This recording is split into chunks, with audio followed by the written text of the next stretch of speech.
I've been journaling for almost 3 years now, and it means that by this time I have quite the collection of books. 5 to be exact. 5 moleskin, whatever size this is, journals. I get asked to talk about my journals a lot, probably the most out of any requests I get on this channel, and so today we're going to try something a little bit more ambitious, and I'm going to try and do a completed journal tour, so from the very first day that I started to right now. Now, a brief disclaimer does need to be put out there. I can't show every single page of my journal for obvious reasons. It is a diary of sorts, and there's just stuff in there that I would rather not have cemented onto the internet forever. So forgive me, but I will have to censor myself slightly. But the purpose of this video isn't to overshare crazy mad amounts of my personal life.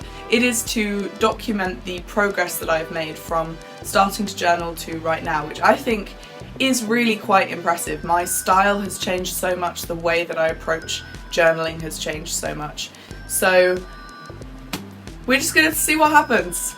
This video could be a train wreck, but then that's the risk that you take with any of my videos, so you're used to it by now. I first started journaling on the 2nd of July 2015, and it all started with this little notebook. This drawing right here on the front is my mum's. She is an artist, hence why I probably can't stop scribbling all over everything all the time. When I started journaling, I was going through a really difficult time. I just started college, I just ended a relationship and was having to see that person every single day at college, which if you're American is the bit of school that you do before university, so I don't mean university, I mean like when you're 17 and 18. And when I started journaling, it was actually way more of a diary than it was a journal. I was writing a lot, more than I was drawing really, which is why I can't really show a lot of this journal because it mostly is just diary. But there are certain pages that I really like. This, for example, this page here is a really nice example of when I started to figure out balancing a full spread of a page. So rather than just using one page, I was starting to kind of pull it all together as both. And that was probably the first time I started to look at journaling as more of an artistic thing than a diary type thing. Obviously neither are better than the other, but it was just starting to discover how I could draw my feelings rather than just write my feelings. This was the first bit of poetry that I wrote in this journal, and again it was a breakup poem. I think it's pretty obvious when you read it that I was just in pain. You're in the rain that makes the air sticky and my brain sad. You're in the way I talk and the things that make me laugh, and every now and then I catch myself finding something funny that you found funny, or I realise that there's many parts of my personality that you put there. You put me together as I was falling apart, so of course fragments of you got caught up in the mess. Sometimes I turn around and catch the smell of you, and I want to hate you because you don't miss me, but I can still taste you on my tongue, and it's hard to hate someone who surrounds you. I was filled with angst. Filled. A massive part of my journals that I didn't really expect to become a massive part of my journals was photos and sticking things in that I had found or I'd collected, or that I had just stumbled upon and attached meaning to. I'm an incredibly visual person, so having like actual visual cues to times in my life or to certain days is really good for inspiring me to make art, or just for the memory of it, of what that page was about. And that's pretty much it for journal 1. I know that seems very scarce, but it is because most of this is just an endless stream of consciousness. I was going through a breakup, I was moving on to other parts of my life, and it was just massively confusing. So, journal 1. Journal number 2 was started on the 1st of September, which shows you how quickly I went through journal number 1 because it took, what, 3 months for me to fill that one entirely. In this journal I really started to look into how I could turn my pain and my feelings into art and poetry rather than just words, just because I was quite bored of writing, quite honestly. As I said, I am a visual person. And this journal was also when I started looking directly for inspiration from places like Tumblr.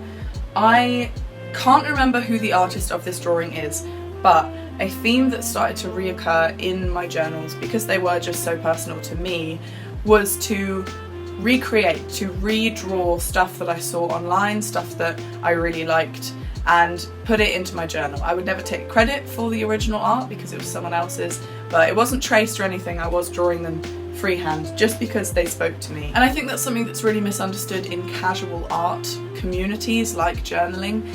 It's okay to directly take inspiration from other artists. It is not okay to directly take credit for other artists' work. If you see something that really inspires you and that really speaks to you, it is more than okay to copy it, to take inspiration from it, to draw it, to see what it can awake in yourself in terms of your own art. I know that I would draw things and then go on to draw my own stuff that was similar but was original.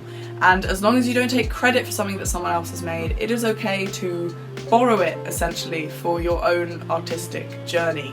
God, I sound so wanky. Really like this bit. I just like it. I like colours, so that's quite nice. One of the best investments I ever made in terms of journaling was a white ink pen. You can get them pretty much at any art shop, but it just makes it so much more interesting to be able to write on top of colour in white. It's nice. It's nice.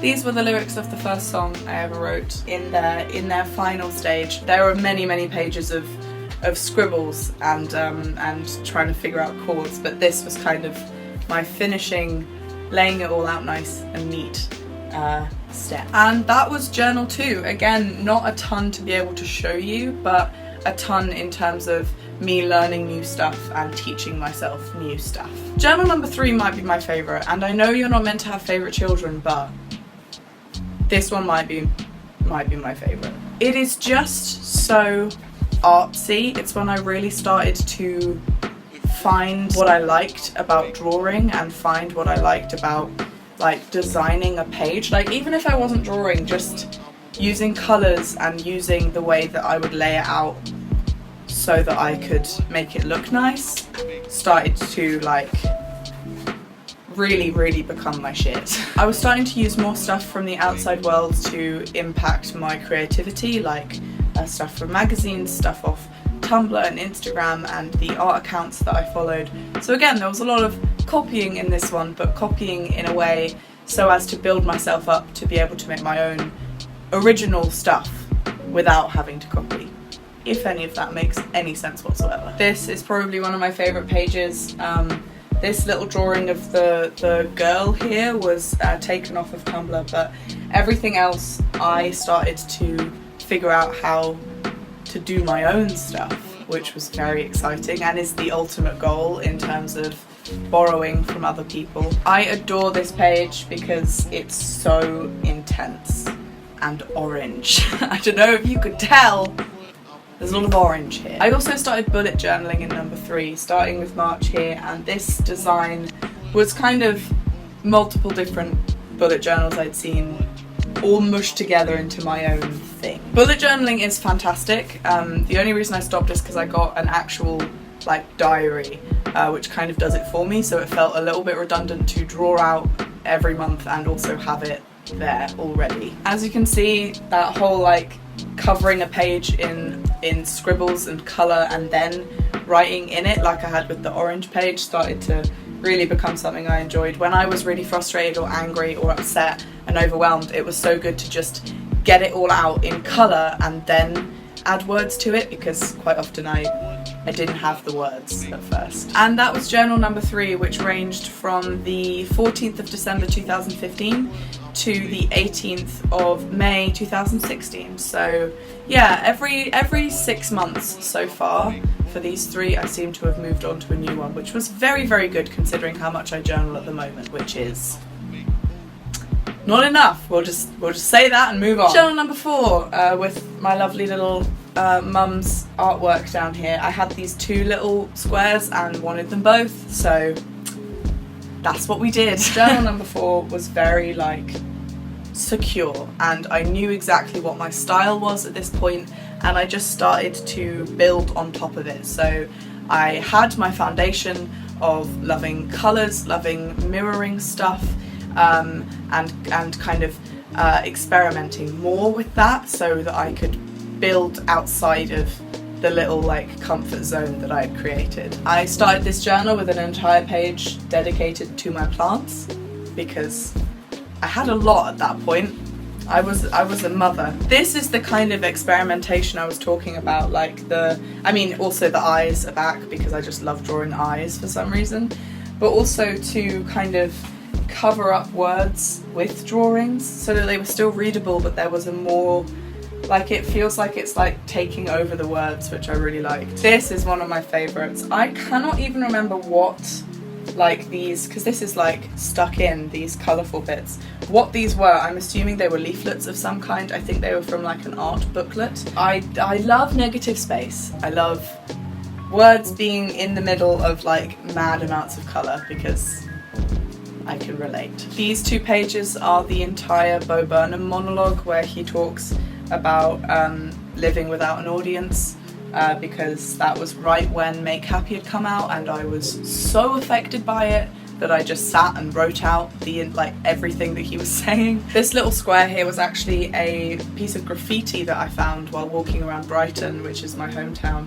And Brighton is famous for its graffiti, and this was just like on a wall, hidden in a back alley, and I thought it was so weird and cool and had all these like symbols around it that I took a photo and drew it into my own book. I obviously don't know who the artist is, but if by any weird bizarre chance you're watching this, I like your graffiti. This page is by far one of my favourites across all of my journals. Me and my boyfriend at the time had been travelling together. It was my first time travelling without my family, and we essentially broke up mid-journey and had to come home about 6 weeks earlier than we planned because obviously we didn't want to be travelling together anymore, and it was heartbreaking. I was completely destroyed emotionally, and so this was everything that I had collected along this journey stuck onto one page and then just scribbled over, and it was so therapeutic to just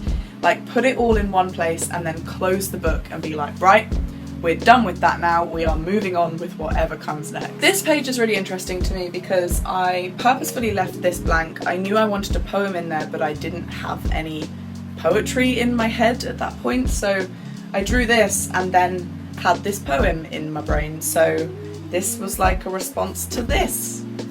It's incredibly self-indulgent, but this is a journal tour, what do you expect? I feel like these pages are important to show because so many of the journal pages that I post are very like structured and planned and neat.